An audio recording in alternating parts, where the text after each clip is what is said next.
இப்படிப்பட்ட ஒரு பெரிய விழாவில் புதிய அறிவிப்புகளை வெளியிடாமல் இருக்க முடியுமா? அதனால சில அறிவிப்புகளை நான் வெளியிட விரும்புகிறேன். முதல் அறிவிப்பு, சித்தேரி ஊராட்சியில் இருக்கக்கூடிய 63 மலை கிராமங்களில் வசிக்கிற பழங்குடி மக்களும்,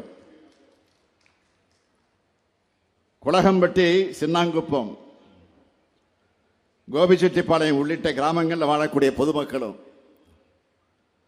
பல்வேறு பணிகளுக்கு பாப்பிரெட்டிப்பட்டி வட்டாட்சியர் அலுவலகத்துக்கு போகிறதுக்கான தூரம் அதிகமாக இருக்குன்னு சொல்கிறாங்க.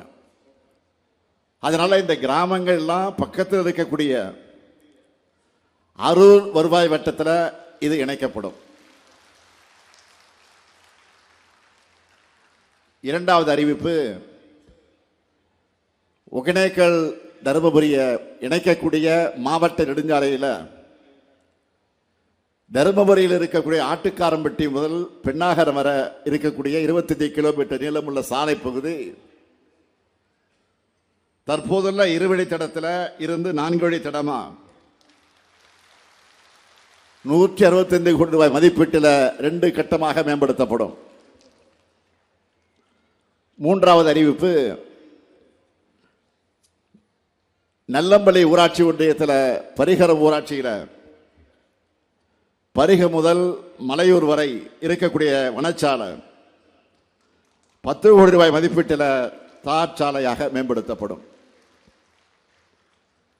நல்லம்பள்ளியில் இருக்கக்கூடிய அரசு மகளிர் மேல்நிலைப் பள்ளியில் 7.5 கோடி ரூபாய் மதிப்பீட்டில் புதிய வகுப்பறை கட்டடங்கள் கட்டப்படும்.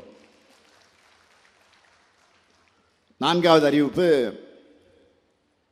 அதிக அளவில்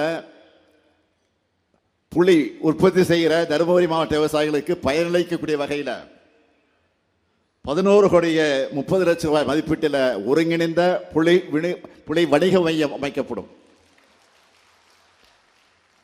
ஐந்தாவது அறிவிப்பு, அரூர் நகராட்சியில் வாழக்கூடிய மக்களுடைய நலன் கருதி வள்ளிமதுரை குடிநீர் வழங்கல் திட்டம் புதிய குழாய்களை புதுப்பித்தும் அதை பதிச்சும் 5 லட்சம் லிட்டர் கொள்ளளவு கொண்ட மேல்நிலை நீர்த்தேக்க தொட்டி அமைச்சும் 15 கோடி ரூபாய் செலவில் அது மேம்படுத்தப்படும். இப்படி மாநிலத்தினுடைய ஒவ்வொரு பகுதியோட ஒவ்வொரு தனி மனிதருடைய எதிர்பார்ப்பையும் நிறைவேற்றி தரக்கூடிய ஆட்சியா நம்ம திராவிட மாடல் ஆட்சி செயல்பட்டு வருது. சொன்னதை செய்வோம், செய்வதைத்தான் சொல்வோம்னு தலைவர் கலைஞர் காட்டின வழியில உழைச்சிக்கிட்டு இருக்கிறோம்.